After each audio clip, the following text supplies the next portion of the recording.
Day Squad is back in business, baby. Mr. Josh Hill is back with us for season 3 of Chainsaw Crew.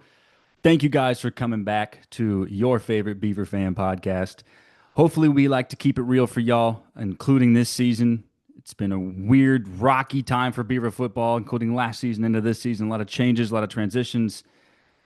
But what stays consistent is Mr. Josh Hill, buddy, Mr. Ball Knower himself. How are you doing, buddy? It's been a while since we've had a an episode of you and me. We were talking baseball last time you and I spoke on here. So what's up, man? How you doing?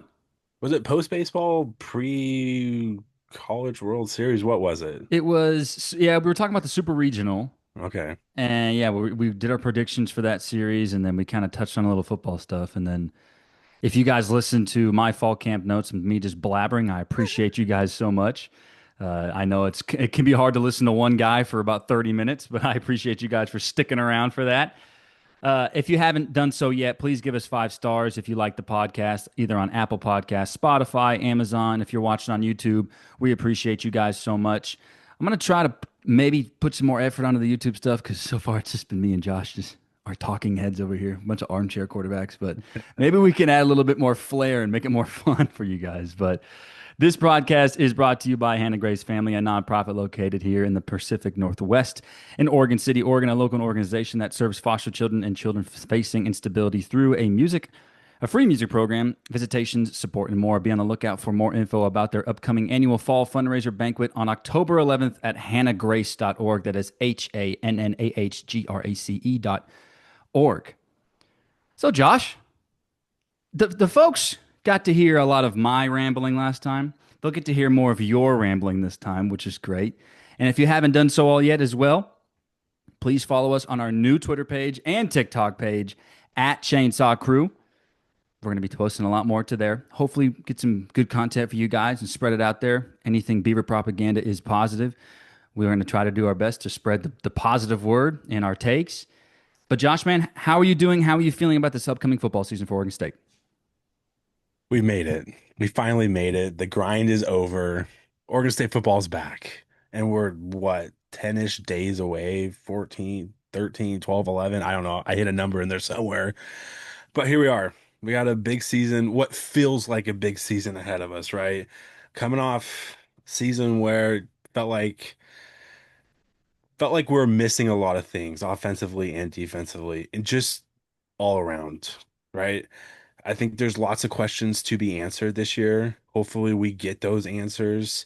And I think it has a potential to be a very exciting season for us Oregon State fans. I think if everything goes right, and we'll get into this here in a little bit, I think it's a season where you can take a lot of positives away and kind of take that step forward from last year, right? If there's anything that I want going into this season, I just want I want to see change defensively. I think that's going to happen. I'll hit my head. I'll hit that on the head here in a little bit. Offensively, I think there's things that have to change, and I think we'll see that. I do have a couple issues coming into this season where I think offensively this team may struggle, and I think there might be opportunity for the defense to finally prove itself from last year. We're talking about a defense that ranked last, just felt like last nationally and everything last year, right? It was disgusting. You didn't know what you were going to get from this defense. Oh, wait, you did. You knew you were going to get nothing from it. I hope that changes this year. And you would think that it's going to change with Coach Bray calling the defense, right? So there's a lot of things I think that we can look forward to, but I still think there is an area of concern that I hope that we can get past throughout the season, and I'm hoping Malik can take that concern away for us.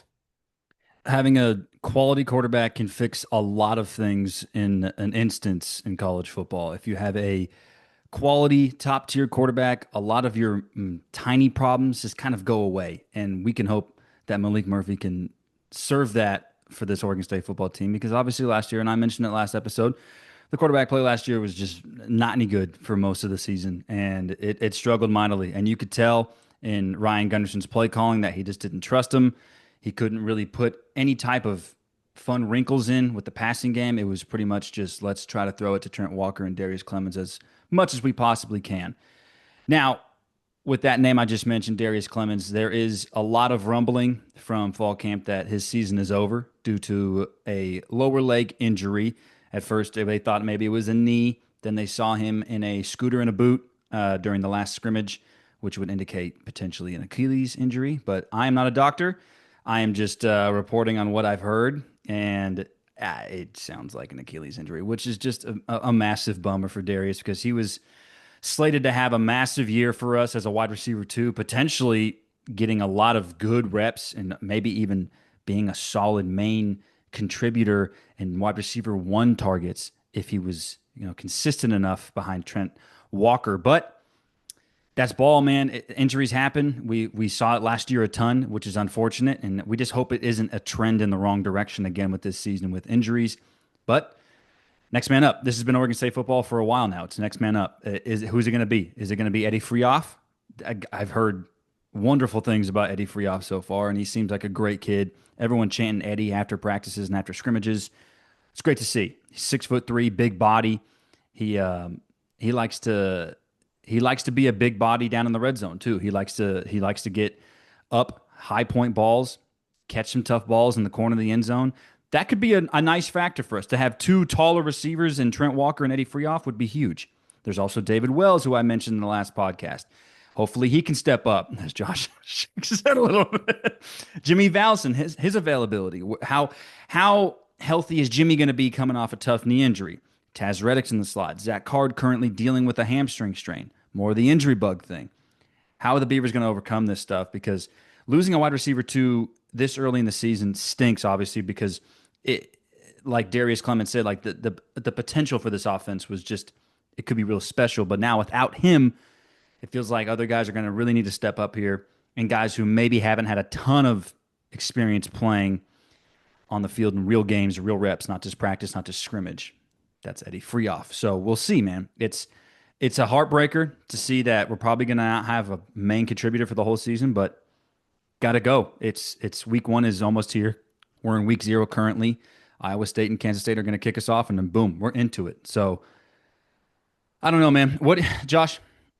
What are your thoughts on this offense so far? Now that we are likely to be without Darius Clemens, I think here's my keys to the offense this year, and I think it's something I've had a hard time, I've struggled with, especially last year. And I think this certain person has held them down, and I hope he doesn't do it this year. My key to the offense, it's going to come down to how Gundy calls this offense, right? You have I'm just going to say it, an elite quarterback this year. You have a quarterback that has the potential to do something very special this year. Now, to counter that, you have a running back in Hank the Tank that also has the potential to do something special here. So, right out of the gate, you have a 1-2 punch that could be very nasty going into the season. How does he handle that? We've seen it last year. We've seen it a million times. Is he going to run the ball all the time? Is Malik ever going to get to pass the ball? Now, flip side of this, Malik has legs. It's a little bit has legs, I guess, is the loose term to he's this, no right? Giovanni McCoy, but For sure, for sure. Now we talk about Darius. That sucks right out the gate. We saw a little bit of him towards the end of the season last year, and it looked like he was going to come in hot and firing this year. So how does the offense handle this, right? What do they do? Like you said, it's always been Oregon State's MO is next man up. How do they handle this? How does Gundy handle this? I don't want to see an ounce of the same playing calling we saw last year. You got to change it up, right, Rob? You can't be you can't be plain and vanilla. I think that's how we labeled it last year. When you have guys the caliber of even Trent Walker, Hank the Tank, Malik Murphy, those three guys right there, those are dudes. And when we talk defensively right now, this defense, my God, dude, you have to be more productive than you were last year. You literally, like I said 5 minutes ago, you finished nationally just about last in every single category. That cannot happen this year. You can't. You can't have seven freaking total sacks going into the end of the year. That's not, I mean, that's just so laughable. It's just so ridiculous, right? You can't rank 130th in tackles for a loss, right? This all seems like common sense. This all seems like it has to get in better. Like there's so much room for improvement. Like it has to get better. I just need to see it translate. And I want to see it early on because they have the perfect opportunity to do it week one against Cal, Rob, who is starting what? A 4-star freshman, former 5-star, now 4-star. I don't know what he actually is, but he's a freshman. So you're coming in week one, defense that forced 12 total turnovers last year. Oof. Disgusting. Freshman quarterback. You got to eat. And I said it yesterday on X. You got to come out and eat. If there's anything I want to see week one against Cal, I want to see that defense feast and prove to me that they're not going to be a liability on the field this year. Granted, I think Oregon State's going to have the offense to bail the defense out sometimes, but you can't expect that week to week, right? College football is just too crazy nowadays. You have to be well balanced, and we haven't seen that from an Oregon State team in quite some time. So week one, here's all your preparation, all the time, all the fall camp. Here you go. Time to ramp up and show us what's going to happen this year because the first 4 or 5 weeks of your schedule this week will be a tone setter for your season. And I mean that for both sides of the ball. If Malik, I don't think is going to happen. If Malik comes out and struggles, one, because of the offensive line, there's so many question marks surrounding this offensive line. Are they going to be able to protect Malik? Are they going to give Hank running holes? Like you just don't know right now. It's just there's just so many questions that need to be answered. And a lot of those questions have to be answered game day. Like that's the only time we're gonna find out, right? When you put the pads and helmet on. So I don't know. I do know. I do know how this season's going to go, hopefully, right? But there's always that dark flip side of that story that you worry about, especially as Oregon State fans, because it happens so often. There's always a dark side to this season that could happen. And we pray every year that's just not what it's going to be. So there's my rambling on about this season. I think what happened last year obviously cannot happen this year. And I think Bray will not allow that to happen defensively, right? But offensively, you're going to find out what this team is made of very early because you're playing a Cal team, you're playing a Texas Tech team, and then you got to go down south and play that one team that nobody ever wants to talk about. And there's an opportunity for you to lose a couple games right there. But flip side of that, again, if you can come out and prove your worth very early on, this season has an opportunity to be very successful. And you know, it's funny, man. I went back and listened to last season's episodes, just snippets, just to remind myself of what we were talking about consistently with the football team last year. And your your points every single week were pretty consistent. It was Gundy, Gundy, Gundy. A lot of this play calling stinks, this play calling stinks, this play calling stinks. I was on that train a little bit last year. There was some weeks where I'm like, that was a really bad game plan, and nothing worked. Like you looked at the Cal game, you look at the San Jose State game, the Air Force game where they get shut out. You just like I had to remind myself, I'm like, we got shut out by Air Force last year. But I think there's another side of that too, where who was playing quarterback in the Air Force game? It was Ben Gulbranson, and then it was Jabari Johnson, and then it was kind of Giovanni McCoy, and then who's playing quarterback in the San Jose State game? It's the bad Ben Gulbranson. Okay, well, and then Nevada too, in the Cal game, it's like it's Giovanni McCoy, it's Ben Gulbranson, it's Jabari Johnson. They didn't really know what to do last season. For this year, Josh, for you to see a well-oiled machine on offense, what do you need to see out of the play calling from Coach Gunderson in order for this team to have success? Just consistency, right? There's got to be some kind of consistency. We knew most of the time Oregon State was running the ball last year. We just knew it.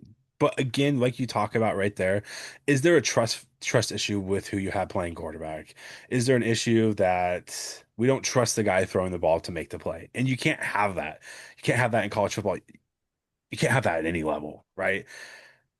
I need to see a well-balanced offense, period. I need to see Malik involved if it's through the air, running the ball. I need to see Hank involved evenly with that on the ground. I would love nothing more to see Hank get more touches out of the backfield catching the ball. Again, that just comes down to how who they're playing, how it all is going to play out, and what Gundy's going to do. Is Gundy's last few years a product of not having elite players? Maybe. Is this a year that we finally see a different side of Gundy? Are we going to see a Gundy that's not shy? He's willing to take those shots when you need to, or are we going to see a Gundy that is just plain and vanilla and we're just going to know what's going to happen every single time, right? Again, questions on the offense. Do you have a tight end that's going to step up, right? I mean, is it Trent? Is it Zach? Who's it going to be in the wide receiver room that's going to go out there and be that dude? Eddie, Eddie, Eddie. Eddie, Eddie. Who's going to be that dude that Malik can trust to go make a play when they need it on 3rd and 7, I mean, right? I think we know the answer to that after last season, seeing it a lot. It's going to be Trent Walker. I think Sauce is going to be the guy they're going to go to rely on. But it's like you can't do that all day. Eventually, it's going to be. Eventually, they're going to double team. Eventually, For they're going to sure. have shadows over there. You're going to have to find someone else. So, I mean, who's it going to be? Because like you're talking about the tight end room, right? It's Bryce Caulfield, it's Riley Williams. It's a deep room right now. They're dealing with some banged up injuries as well. I think Jackson Bowers is dealing with some stuff. The newcomer from BYU. Gabe Milborn's in there. He's familiar with the program. He's been here for a long time. He actually had a very interesting little quote in his presser the other day when they asked him about the differences in now year two of Trent Bray compared to past coaching staffs here, and he didn't mean to throw shade at Jonathan Smith, but he did. And he said, I don't want to like talk bad about Jonathan, but this style of coaching is just basically better. It's more energy driven. And Gabe Milborn could be an important piece in the blocking side of that tight end room. Riley Williams as well, coming from Miami. Bryce Caulfield's been here for a little bit too. Who's going to replace that Jermaine Terry aspect of things? Because Jermaine was a pretty solid player. They definitely underutilized him, and they didn't really find out about his peak talent and his potential until later in the year when they're like, oh, we can throw the ball to this guy a lot. So maybe for me to see more consistency from Gunderson is it's not about plays, right? It's about players. Who are you going to go to who you can rely on every single big play? I need a fourth down conversion, a third down conversion. We're backed up. We need to get into better field position at least to flip the field in the very least amount of effort. Who can I go to rely on besides Hankerson? Is it going to be Trent Walker again, which is fine. I think the yards after catch is definitely something that worries me with Trent Walker. He's pretty much a catch it and get tackled kind of guy because he doesn't really have the breakaway speed that you really love to have from a wide receiver one, but he is reliable. He's going to catch the ball pretty much every time. He made a lot of great plays last year, battled through some injuries as well. He's a dog. Is it going to be Taz Reddix? We heard so many positive things from Coach Henson about Taz Reddix. Taz Reddix. He's the smartest player in the room. He's in the film room in the first. He's watching the most film. Throw him the ball. Let's see him work with the ball in his hands, huh? Because he did some good things last year, and then it's just kind of like, where's Taz? Where's Zach Card? Where's David Wells, man? And now it's I don't want to ask those questions where hey, where's Eddie Freoff? We saw him do amazing things in camp, and now it's like, where's he now? We're not giving him the ball. He's not on the field. So I don't want to run into that situation again. I do have a lot of faith in Coach Gunderson. I think he finally has his guy because look, he told Coach Bray, if you get me Malik Murphy at quarterback, we're going to score 50 points a game. I think he's exaggerating, but that's great aspirations to have as an offensive coordinator. I think he feels like he finally has his guy. We can now throw the ball down the field a little bit. Okay. My biggest issue, my biggest worry, the offensive line. Coach Kavanaugh is back. I mentioned that last time. He is a great offensive line coach. He has built so many good, great trench interior linemen. He's built some great tackles. He took the 2011 Beavs, who finished 3-9 under Mike Riley, and he turned them into the 2012 Beavs, who went to the Alamo Bowl to play against Texas. Okay, they still had some iffiness as an offensive line in 2012, but Coach Kavanaugh completely revamped that offensive line and made them very competitive and made them a very solid group. Can you do that with this group? You don't have Josh Gray this year. You don't have Tank. You have Van Wells, which is great to have an experienced center. How are you going to mold this group to make them competitive and consistent? Because that's pretty much been the key wording that I've heard from Coach Kavanaugh and other coaches and reporters just around the practices as sometimes they're great and sometimes they're not so great. So it's finding the good. We need to be good all the time. And that is what really holds me back from like saying this is a 10-win team. Look at this schedule. It's easy. We can go out there and get 10 wins with ease. They go to Tulsa. They go to App State. Like they should win these games. Lafayette. I think, yeah, they should win those games on paper. But as we saw last season, we're just a year away from getting shut out against Air Force. We're just a year away from losing on the road to Nevada, San Jose State, UNLV. Like, these are games that an Oregon State football program should absolutely win. We're a year away from that. Are they really going to take that big of a step? I think, yes, they can, but they're going to have to show it early. And like you mentioned earlier, this early part of the schedule is hard. This isn't Idaho State and Purdue and San Diego State. Like, we're not getting 3 cupcakes to start the year this time. We have Cal, a Power 4 program who, by the way, beat us 44-7 last season. Yeah, they have a ton of guys they had to replace in the portal, but Justin Wilcox has been there forever. It's now or never for him in this season. He's got a quarterback that he can finally hopefully trust, maybe, because they have an Ohio State transfer, and then I have this kid, JKS, who can maybe potentially do something for them. They lost Jaden Ott. Oh no, he wasn't really on the field for that much last season anyway. He was hurt a ton for them. He wasn't even on the field against Oregon State when they beat us 44-7. It starts early, man. And the Beavers got to get after it. If they're not ready to go week 1, like this could easily turn into a 1-3 start. And then you're looking like, like who are we going to beat after this? We have a ton of home games in a row, which is nice, but it's like Wake Forest isn't a cakewalk. So it's going to be interesting, man.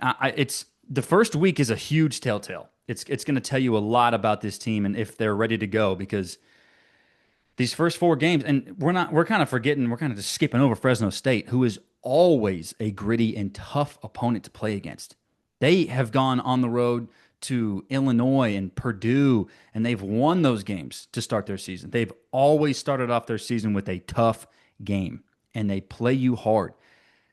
It's that Valley mentality, dude. And those guys are going to be in our conference just starting next season. So, Josh, it's like big boy football right away from Oregon State. And I'm not saying this is a bad thing. This is a good thing. This is what you want, right? I want to know on August 30th and early September if my team is going to be good or not, and how can they improve throughout the year. Because if they do have some early offensive line struggles, defensive line struggles, like you mentioned, 7 sacks last season, if they have those same issues last year, that's like, okay, now we got Coach Akey, right? It's not just Coach Tuwaki. We got Coach Akey out there who has a ton of experience coaching defensive lines. We have Trent Bray calling the defense again. Okay, how are we going to get better? How are we going to be able to go on the road in Lubbock and Eugene and compete? How, Josh? How can we do that? I don't know. That's the question. Those are the 2 games.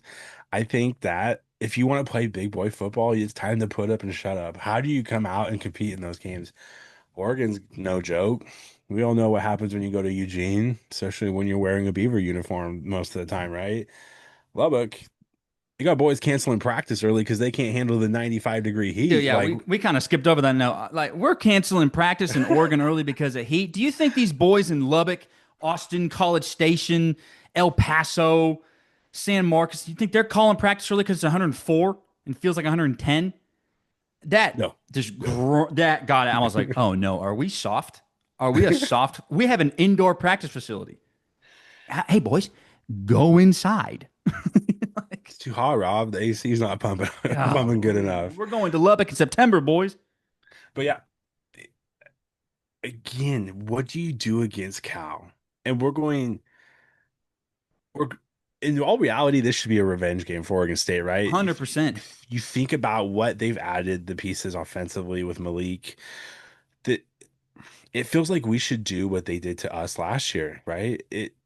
If Oregon State can come out, you hold a Cal team to 14 points and you drop 40, 50 points on this Cal team, man, you're feeling really good about yourself real quick. That's a nice pick me up to start the season. Now, flip side of that, we're talking about this dark nightmare that haunts Oregon State fans.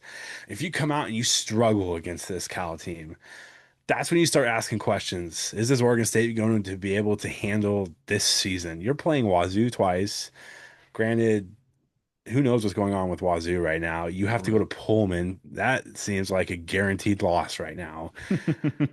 Talk about road woes, right? And I tweeted about it yesterday on X. That has to change at some point as an Oregon State football Yes. program. You can't go into every away game questioning, I don't care who it is, questioning if you're going to come out of there with a W. Yeah, dude. I It's like need there's to always this cloud over them when they put on the white jersey.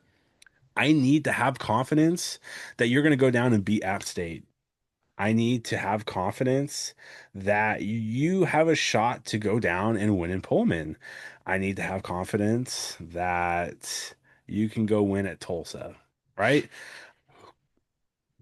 Those are all red flags right now. If I'm an Oregon State fan, I am questioning every away game right now. And if Oregon State even stands a chance, you're going the third week of the season down to play Texas Tech. That game right now, if you play Cal closely, that feels like an absolute blowout, if I'm being brutally honest with everybody, right?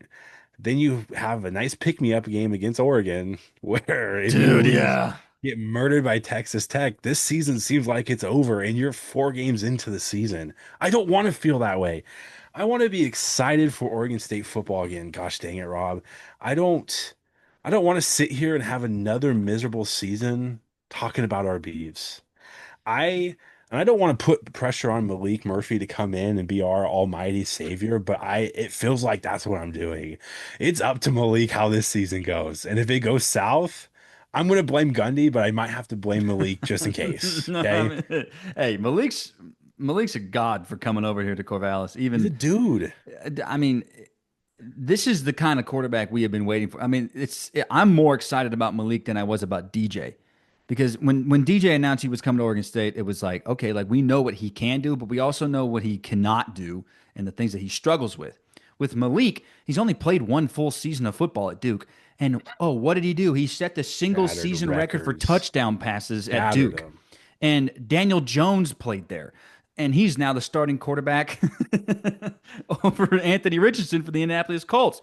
So it's like Malik Murphy's played some high level football in the ACC. And now he's coming to a West Coast. He's This is the perfect place for him to thrive under a quarterback friendly offense ran by a quarterback mind. And it again, it comes down to, can we be consistent up front and can we just hold the line for him to throw it 10 to 15 yards down the field and let somebody make a play after that. And it's it really comes down to that. The line of scrimmage on both sides of the ball. It comes down to those two groups. How are we going to compete? I'm not worried about competing against, Fresno State on the line of scrimmage. I think we can do that.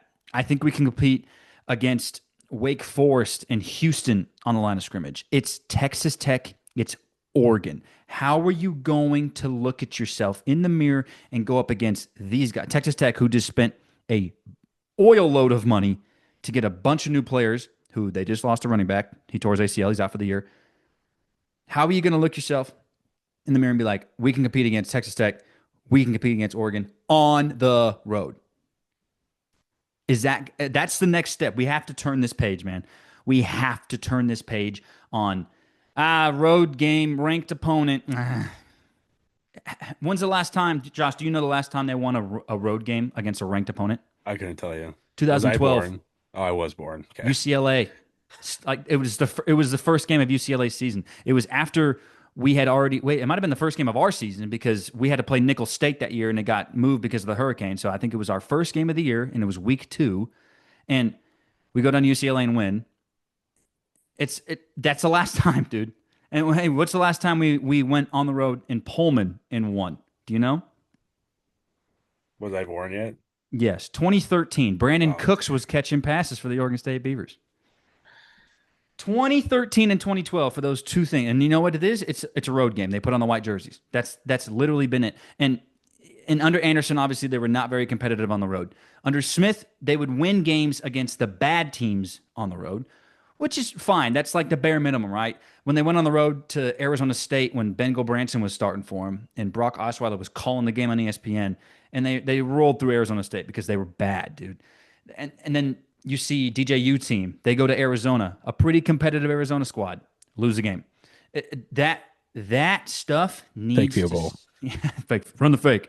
That stuff needs to stop. We got to turn the page.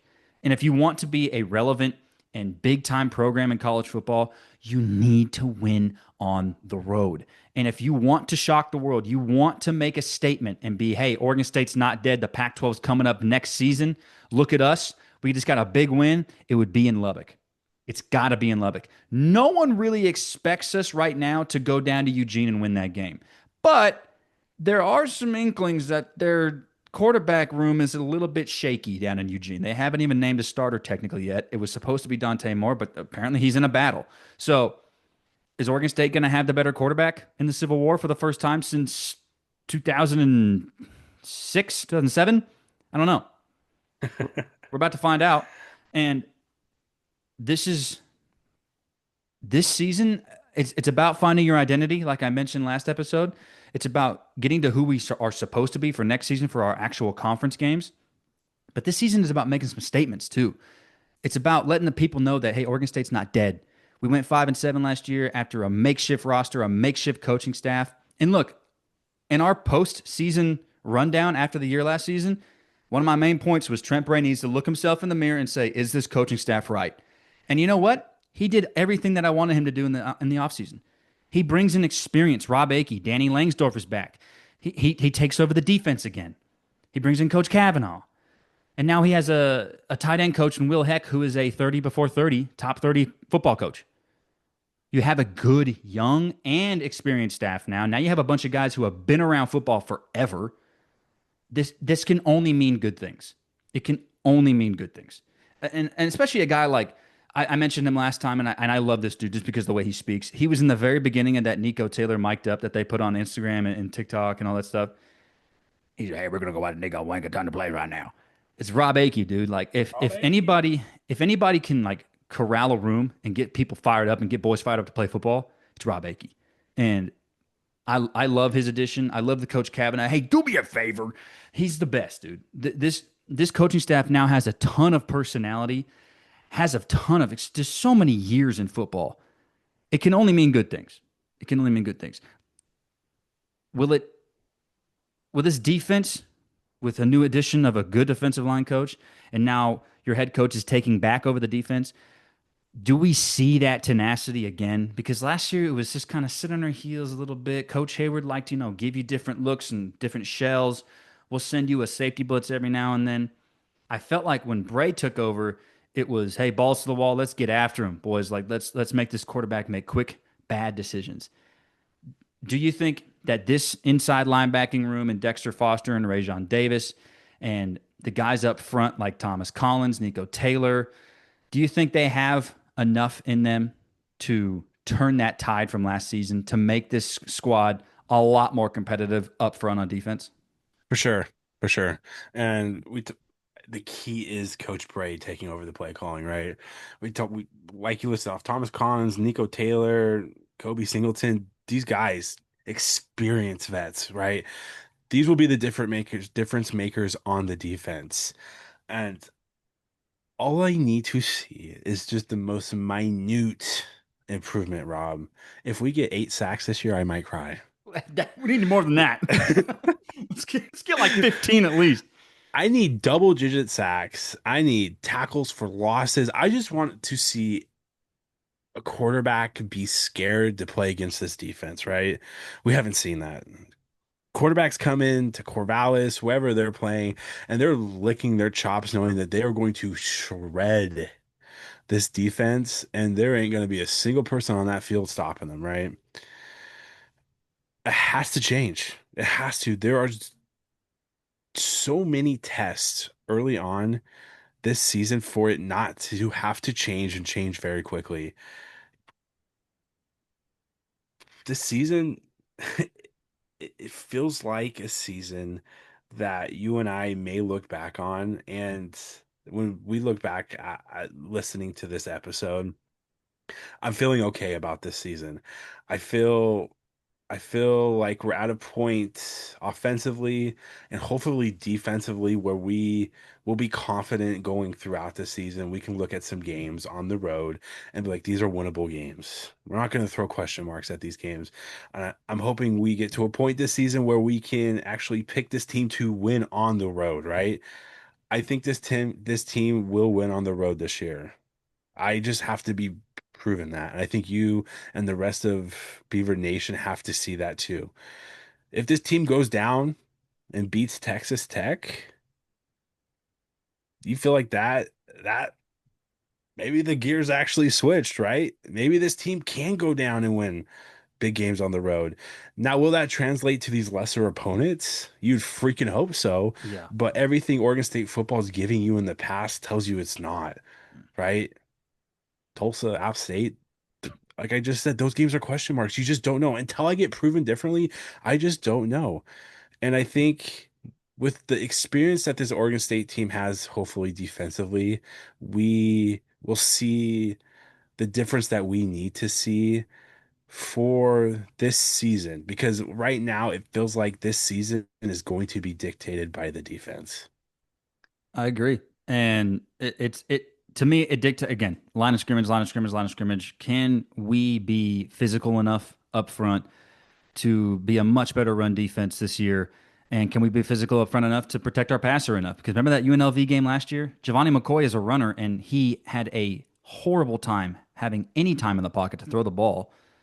But flip side of that is they ended the season against Washington State and Boise State on a pretty high note. For a team that was pretty bad last season in a lot of phases, they finished the season really strong. And it showed you, okay, maybe this program's going to be okay because they had a massive win against a really good Washington State team last year. And then they go into Boise, who they just made the playoff and they competed. They it was a ball game at one point when Hankerson took that thing 80 plus yards to the house. You're like, okay, like we got to squat a little bit. These boys are battling, okay? And I think last season they developed that toughness that just we don't care how many guys are left on this field. We don't care that Andy Alfieri's switching positions. We're going to go out there and play our ass off, right? This year is about winning, just putting it together, scoring more points than the other team. That is all that this season is really about. Let's find our identity and let's win some statement games if we can. Let's go over the schedule really quick here. Just give me the name of the team we're playing, win loss, and maybe a short why. I'll go first. August 30th against Cal. I think that's a win. Home game at night. That's a win. Come on.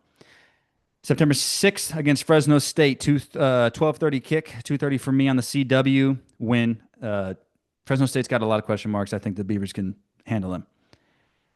The 13th at Texas Tech on national TV on Fox. Loss. I think the heat's going to be a factor. Texas Tech has a really talented roster. Going to be tough. At Oregon, tough again. I want to see how they play first, but I'm going to say loss. 2 road losses to start the season. Not great. Okay, so now you're 2-2 going into Houston. Friday night game, win. Bounce back win on ESPN, national TV. At App State, offensive line worries still me a lot. I don't know. I'm going to call this game a loss. Wake Forest at home, win. Lafayette, win. Washington State at home, win. Sam Houston State, win. At Tulsa, win. At Wazoo, for the second time this year, loss. I think Pullman's a house of horrors for us since 2013, like I mentioned earlier. So I got the boys at 8-4. I think it's a massive step in the right direction from last season. There's also a real chance here to go 9-3, even 10-2. If you can shock the world and find a way to win at Tech, you can have a really special season. But for now, I'm going to pick them at 8-4. Just because I just have a couple of questions about the offensive line. If they show me a lot of good things against Cal and Fresno State, maybe I'll change my tuning. Josh, go ahead. Okay, Cal win, Fresno State win, Texas Tech, Oregon back-to-back losses. Unless they win at Texas Tech, I could change my tone. Psych, not going to. We're going to lose at Oregon. Um, Houston win, App State win, Wake Forest win, Lafayette win, Wazoo win at home, Sam Houston win, Tulsa win, and that dreaded loss in Pullman. So I have them sitting at 9-3 right now. However, if you win at Texas Tech and you somehow miraculously finish the season 10-2, holy crap, man. That would be the season if you're an Oregon State fan, right? You're potentially talking college football playoff. I don't know what they'll think about us early on in the season if we start hot. Granted, you don't, you freezing cold takes, you don't win back to back Texas Tech and Oregon. I'm sorry. It's just not going to happen. Yeah, I've seen we're some, not playing on varsity mode here in college football 26, dude. I mean, I've seen a few people saying that they have the ability to do that. It's just not going to happen. I'm just going to squash that bug right now. yeah, I don't think so either. 10-2 with a loss to Texas Tech and Oregon, and you beat Wazoo on the road. That's a Yeah, great year. sign me up right That's a now. great year. And then Paperwork, I'll sign it. I think that's the ceiling for this squad. I don't think 11 wins is possible. And to transition into this next thought, we had a couple of questions on Twitter, on x.com. One from Obeev1 at Obeev1. How many wins to make the CFP? I think my answer to this is 11. I don't think there's no way Oregon State can get in with two losses and no conference. There's just no way. And even if they do, Texas Tech and Oregon probably have to be undefeated to even think of that. And Texas Tech and Oregon are both going to slip up at some point. They typically always do. And I think with Oregon this year and their uncertainty at quarterback, they will slip up a couple of times. So I think 11 wins for Oregon State is the number that they're going to have to get in order to have a thought of making the college football playoff. What do you think, Josh? I'm thinking I'm thinking 10, but if you lose to Texas Tech and you beat Oregon and your Oregon's only loss, like that speaks value, right? Yeah. That holds some ground, hopefully. So I think right now I'm thinking 10 if you beat Oregon. 11 seems a little bit more realistic, I guess, if you think long run and just schedule wise. Oregon's question marks. Are they going to finish a top five team this year? Who knows? There's just a lot of going down in Oregon that we haven't seen in a long time. So we have all the questions in the world, but Oregon's also going to be trying to find their identity post, Dylan Gabriel and stuff like that. Yeah, it's very true. And then Spencer at Spencer N underscore 24 had a question. He said it's a big if here. Is this team ranked if we're undefeated going into Eugene? That means they beat Texas Tech and they are 3-0 going into Eugene. Look, Texas Tech plays University of Arkansas Pine Bluff, and then they play Kent State, who is the worst FBS team in the country. They are worse than most FCS playoff squads. So Texas Tech is going to be 2-0. That's you can shoe that in, take it to the bank. If Oregon State is 3-0 after that Texas Tech game, yes, they are absolutely ranked because Texas Tech will still be in the top 25 by the time you go see them in Lubbock. And if you get a road win like that, and especially and if you're good enough to win at Lubbock, that means you were good enough to probably beat the brakes off Cal and Fresno State and look really good on paper. And then in a more prime time kickoff slot against Texas Tech on Fox, and you win that game, a lot of eyes are going to be on that. A lot of voters are going to be like, oh, Oregon State's pretty good. They'll probably get a lot of votes and likely be in the very, very top of that top 25. What do you think? It's just funny. I don't think so. Granted, That's I think fair. Texas Tech is a massive win that I think could start them to really start receiving votes. I do think if you're undefeated going into Eugene, if you beat Texas Tech, there's a very high probability. Granted, I guess I'm speaking. Haven't looked at the schedule yet. Maybe you have. That college game day could be there, just because they like to drill and slob on things down in Eugene. Yes, So especially if it was in Corvallis, they'd say no. yeah, But for if it's in sure. Eugene, maybe, Yeah, And I think if both teams are undefeated, it's an interesting storyline. So yeah, that one's interesting. It's a good question for Spencer. He's a top 10 Twitter account to follow, in my opinion. So for sure. All right, man. To close this out, and we appreciate you guys for listening once again. It is at Chainsaw Crew on Twitter and TikTok. I am at RobD_94. Josh is at JOHill_13. Go ahead and give us a follow. We'll follow you right back, especially on the new ones on TikTok and Twitter. We're going to try to put more content out there and try to get you guys more engaged in us because we're trying to do something big with this podcast. And even if we don't, we're still having fun. But let's do some hot takes for the Beavers and for college football. Okay, Josh, you can go ahead and go first. What is your Beaver hot take for this season? Hank the Tank wins the Heisman, and the Beavs are college football playoff bound. Bang! That's a hot. That That's sizzle. My fingers are you want a hot burning. take? I give it hot.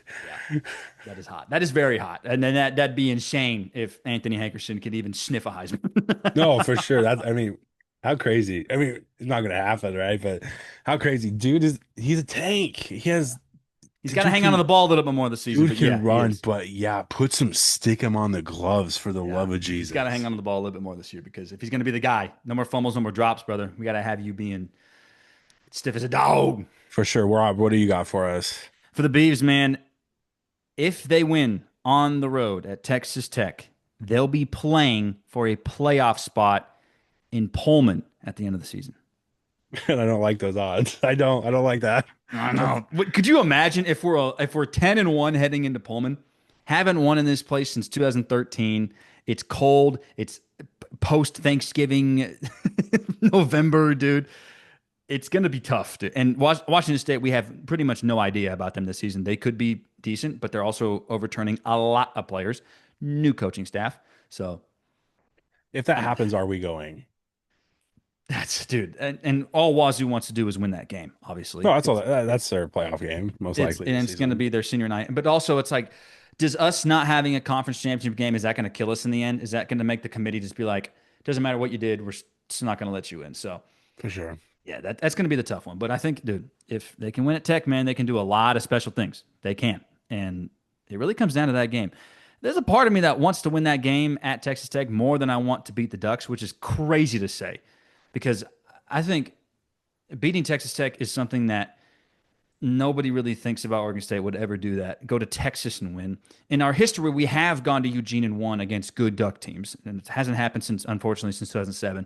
But it has happened in the past. Going to Lubbock is just like unheard of for Oregon State football and winning. Like they don't go into a different time zone and win very often.